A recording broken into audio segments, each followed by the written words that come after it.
प्रिय विद्यार्थियों, आज हम जीवाणु की कोशिका की संरचना के बारे में अध्ययन करेंगे।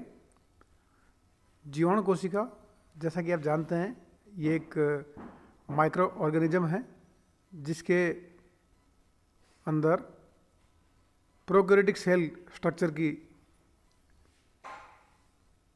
विशेषताएं पाई जाती है। जीवाणु, जैसा कि हम जानते हैं, उसके अंदर एक सुस्पष्ट केंद्र का अभाव होता है और इसी कारण से उसे हम प्रोकैरियोटिक सेल के रूप में आइडेंटिफाई करते हैं। सूक्ष्म जीव विज्ञान वह बायोलॉजी की शाखा जिसमें सूक्ष्म जीवों का अध्ययन किया जाता है, उसे हम सूक्ष्म जीव विज्ञान कहते हैं। सूक्ष्म जीव वे होते हैं जिन्हें हम अपनी खुली आँखों से नहीं देख सकते हैं तथा जिन्हें देखने के लिए हमें सूक्ष्मदर्शी की आवश्यकता होती है, उसे हम सूक्ष्म जीव कहते हैं। जीवाणु, जो कि माइक्रो ऑर्गेनिजम्स के अंदर सबसे बड़ी संरचना होती है, और सर्वप्रथम सूक्ष्म जीवों के अंदर जीवाणु के बारे में ही जानकारी प्राप्त हुई थी। उसके बाद में वायरस, माइकोप्लाज्मा, रिकेट्सिया और भी अन्य प्रायोन्स, वायरोइड्स, इनके बारे में जानकारी मिली।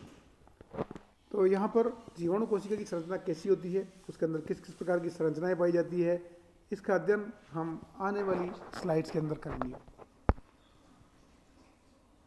Bacteria is the prokaryotic microorganism, is a single-celled microorganism that lack nuclei and other organized cell structure. Bacteria is the plural form of bacterium. जैसा कि मैंने आपको बताया कि जीवाणु एक प्रोकैरियोटिक सूक्ष्म जीव है जो कि एक कोशिकीय होता है, जिसे हम सूक्ष्मदर्शी से देख सकते हैं और जिसके अंदर केंद्रक का अभाव होता है, जिसके अंदर कोई भी न्यूक्लियस नहीं पाया जाता है। और इसका जो बैक्टीरिया जो है वो प्लूरल फॉर्म है बैक्टीरियम का। कई सारे बैक्टीरिया पैथोजेनिक होते हैं जो कि बीमारी करते हैं, कुछ नॉन इन्फेक्शियस होते हैं जो कि बीमारी नहीं करते हैं, और कई सारे जीवाणु ऐसे हैं जो कि ऑर्गेनिजम्स और नेचर के लिए बहुत ही लाभदायक होते हैं। वो decay, fermentation, nutrient recycling, nitrogen fixation जैसे कई सारे महत्वपूर्ण कार्यों के अंदर भाग लेते हैं। बैक्टीरिया को ग्राम स्टेनिंग के आधार पर ग्राम पॉजिटिव और ग्राम नेगेटिव बैक्टीरिया के रूप में भी आइडेंटिफाई किया जाता है, जो कि एक स्टेन ग्राम क्रिश्चियन ग्राम के द्वारा दिया गया था 1886 के अंदर। उसके द्वारा हम जीवाणु को ग्राम पॉजिटिव जीवाणु और ग्राम नेगेटिव जीवाणु में भी विभेदित करते हैं। बैक्टीरिया की संरचना अगर हम इस चित्र के अंदर देखें, जनरलाइज स्ट्रक्चर दे रखा है, आगे हम इसके डिटेल पार्ट्स के बारे में भी चर्चा करेंगे। जीवाणु के अंदर जो है उसकी कोशिका भित्ति से कुछ लंबी लंबी संरचनाएं बाहर निकली होती हैं जिनको हम फ्लैजिला कहते हैं, कशाभिकाएँ कहते हैं, और कुछ विशेष प्रकार की संरचनाएं इसके अंदर और पाई जाती है जिन्हें हम पिलाई कहते हैं, सेक्स पिलाई, जो कि कॉन्जुगेशन के दौरान दो जीवाणु कोशिकाओं को आपस में एक दूसरे के साथ अटैच करने के लिए काम आती है।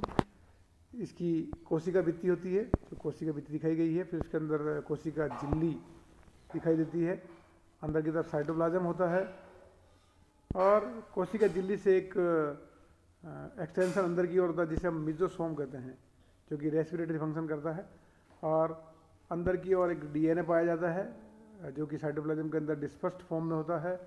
इसके अंदर इसके डीएनए के अलावा एक मुख्य डीएनए के अतिरिक्त एक और डीएनए पाया जाता है जिसे हम प्लाज्मिड का डीएनए कहते हैं, और बाकी इसमें साइटोप्लाज्मिक इंक्लूजन्स, राइबोसोम्स और आरएनए यहाँ पर साइटोप्लाज्म के अंदर पाया जाता है। तो ये सारी संरचनाएं एक जीवाणु की कोशिका के अंदर पाई जाती है, लेकिन इसमें सुस्पष्ट केंद्र का अभाव होता है, इसीलिए इसे हम एक प्रोकैरियोटिक ऑर्गेनिज्म कहते हैं। जीवाणु में मुख्य रूप से 4 प्रकार की सेल्स पाई जाती है, जिसके अंदर कोकाई, बेसिलाई, देन स्पाइरलम और विब्रियो, ये 4 प्रकार की सेप्स मुख्य रूप से पाई जाती है। इसमें विभिन्न प्रकार के जीवाणुओं की संरचना को उसकी सेप के आधार पर इस स्लाइड के अंदर दिखाया गया है, जिसमें हम देख सकते हैं कि जो किस प्रकार से माइक्रोकोकस ऊपर की ओर जो ABCD दिखाया गया है, इसके अंदर माइक्रोकोकस, डिप्लोकोकस, स्टेफाइलोकोकस और स्ट्रेप्टोकोकस, ये कोकाई बैक्टीरिया जो कि गोल होता है वो दिखाया गया है। फिर उसके बाद में बेसिलस दिखाया गया है, ई के अंदर bacillus, then corynebacterium, bacillus typhi G में, और एच के अंदर प्रोटिस दिखाया गया है। फिर उसके बाद में स्पाइरल बैक्टीरिया दिखाया गया है, आई के अंदर that is spirillum, syphilis bacteria, and के जो है वो नाइट्रोजन फिक्सिंग बैक्टीरिया होता है। एक थायोस्पाइरलम दिखा रखा है एल, और लास्ट के अंदर जो कोमा के आकार का होता है उसे हम विब्रियो कहते हैं, जो कि एम है। तो ये 4 मुख्य प्रकार की सेप्स या आकार जो है वो जीवाणु के अंदर पाया जाता है, जो कि इस स्लाइड के माध्यम से हम यहाँ पर देख पा रहे हैं।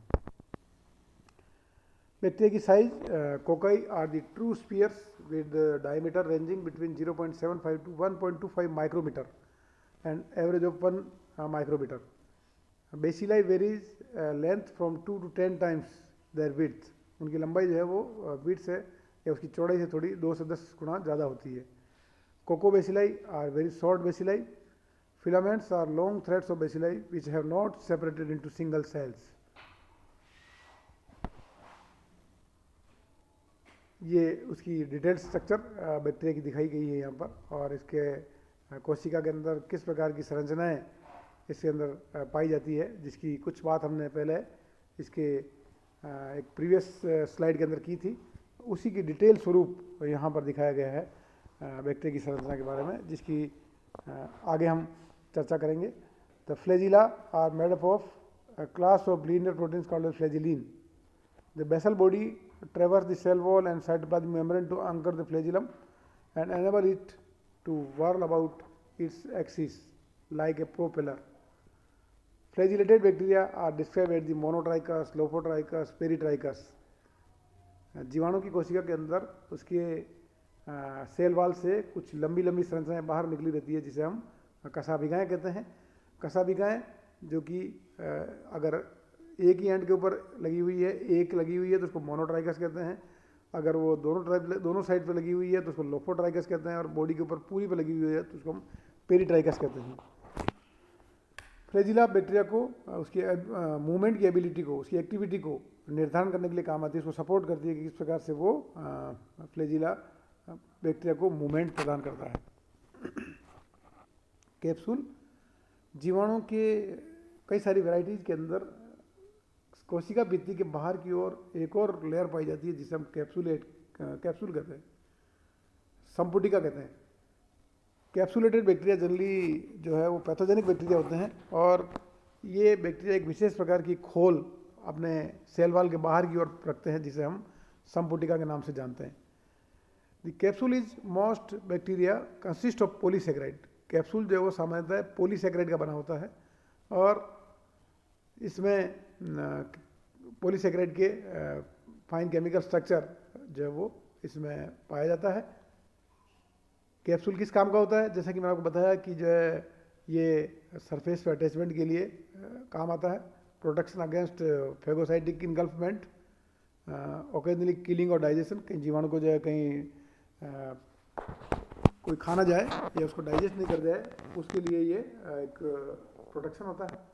और रिजर्व ऑफ न्यूट्रिएंट और प्रोटेक्शन अगेंस्ट डेसिकेशन, कैप्सूल जो है जीवाणु को न्यूट्रिएंट के रिजर्व करने के लिए और डेसिकेशन से बचने के लिए भी उपयोगी होता है। Plasma membrane in bacteria are composed of phospholipids containing a polar group attached to a 3-carbon glycerol backbone. There are 2 fatty acid chains dangling from the other carbon of the glycerol. The phosphate end of the molecule is hydrophilic and is attracted towards water. The fatty acids are hydrophobic. Plasma membrane is also containing proteins. तो plasma membrane जो है वो lipoprotein की बनी होती है। Lipid, जैसे कि पहले आपको पूर्व स्लाइड में बताया गया कि इसके अंदर फॉस्फोलिपिड्स पाए जाते हैं, जबकि प्रोटीन्स जो होते हैं वो लगभग 20 से 30% होते हैं, और ये जो हाइड्रोफोबिक अमीनो एसिड्स होते हैं वो लिपिड के साथ एसोसिएट करके और लाइपोप्रोटीनेसिस स्ट्रक्चर बनाते हैं, जो प्लाज्मा मेम्ब्रेन का सामान्यतः एक संरचना के रूप में दिखाई देती है। The plasma membrane is selectively permeable, it helps control what move into and out its cell. Plasma membrane, जैसा कि आपको बताया गया है कि एक ऐसी परत होती है जो कि कोशिका के अंदर आने वाले और जाने वाले तत्वों की निगरानी करने का कार्य करती है और नियंत्रण करने का कार्य भी करती है। ये एक सेमी परमिएबल मेम्ब्रेन की तरह होती है।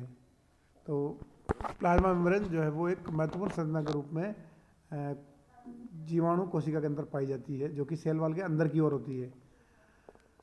प्लाज्मिड और chromosome, the cellular nucleus in prokaryotes consist of a tangle of double stranded DNA not surrounded by a membrane and localized in the cytoplasm. जैसा कि आपको बताया गया है कि जीवाणु एक प्रोकैरियोटिक स्ट्रक्चर है, एक प्रोकैरियोटिक कोशिका है जिसके अंदर सुस्पष्ट केंद्र का अभाव होता है और डीएनए जो होता है वो साइटोप्लाज्म के अंदर डिस्पर्स्ड फॉर्म में पाया जाता है। ये डबल स्ट्रैंडेड होता है एंड ये लॉन्ग डीएनए और प्रोटीन फाइबर्स जो कि पहले क्रोमेटिन के फॉर्म में होते हैं। Each fiber builds so called as chromosome.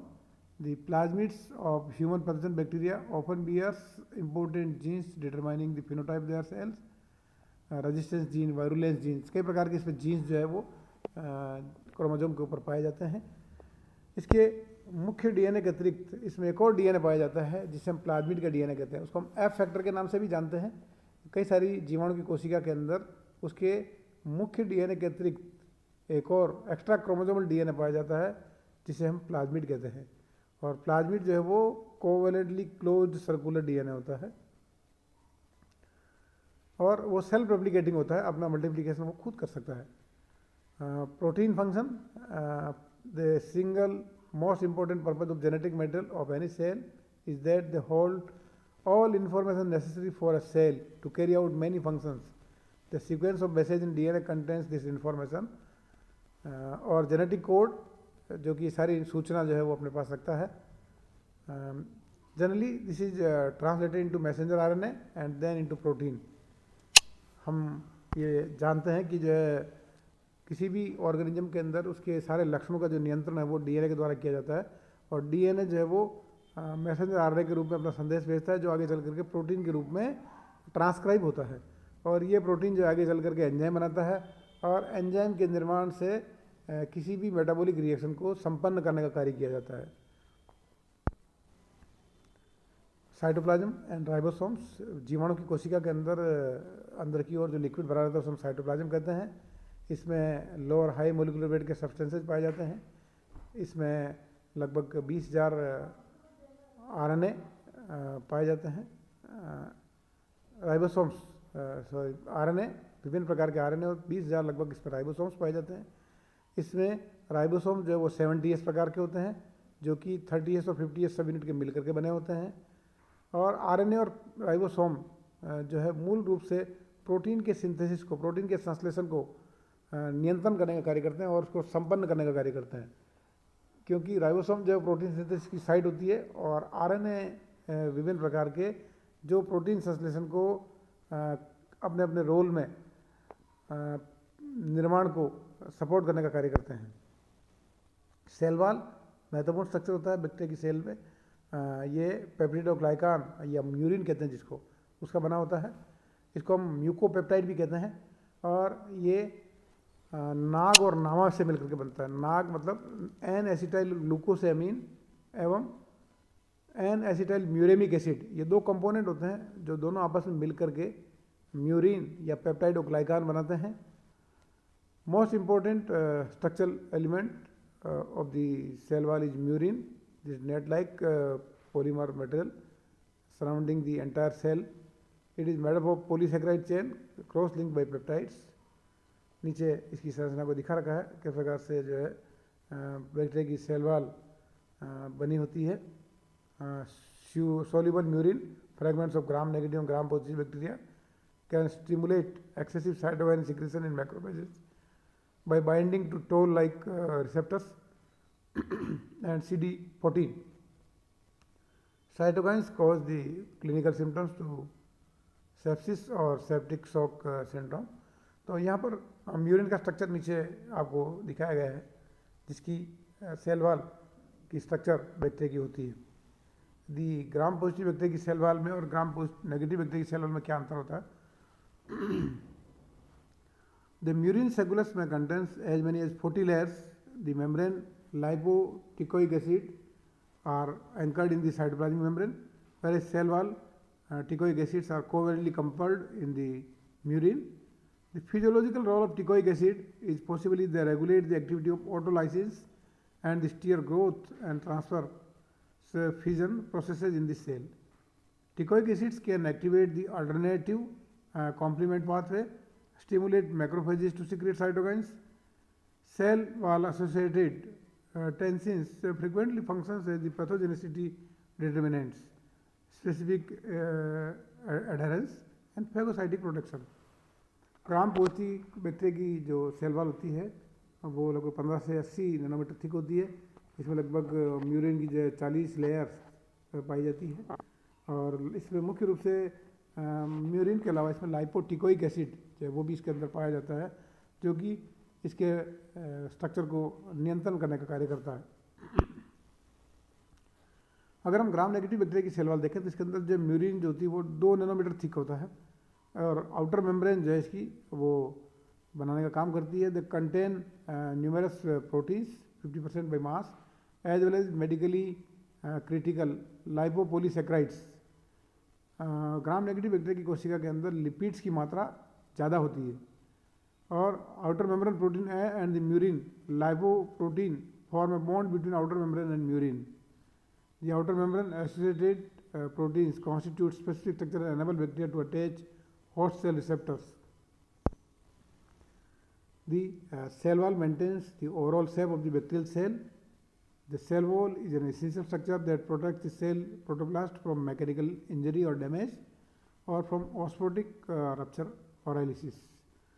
तो ये सारे जो पार्ट्स हैं बैक्टीरिया की कोशिका के अंदर, जिसके अंदर हमने plasma membrane, capsule, cell wall, cytoplasm, DNA और साथ साथ में प्लाज्मा मेम्ब्रेन से मैं जैसा कि मैंने आपको बताया था एक विशेष प्रकार की संरचना बैक्टीरिया की कोशिका के अंदर इनफोल्डिंग के रूप में पाई जाती है, जिसे हम मीजोसोम कहते हैं।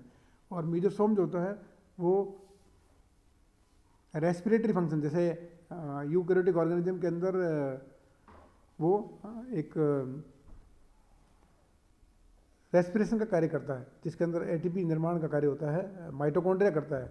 उसी प्रकार से जीवाणु की कोशिका के अंदर ये संरचना मीजोसोम के रूप में होती है, जो कि बैक्टीरिया की संरचना को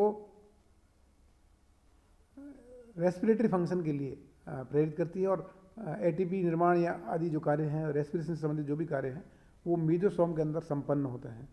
तो ये सब हमने जीवाणु की कोशिका के बारे में आपको प्रस्तुत करने की कोशिश की। आप इसको एक बार अपने लेक्चर को एक बार पढ़ें।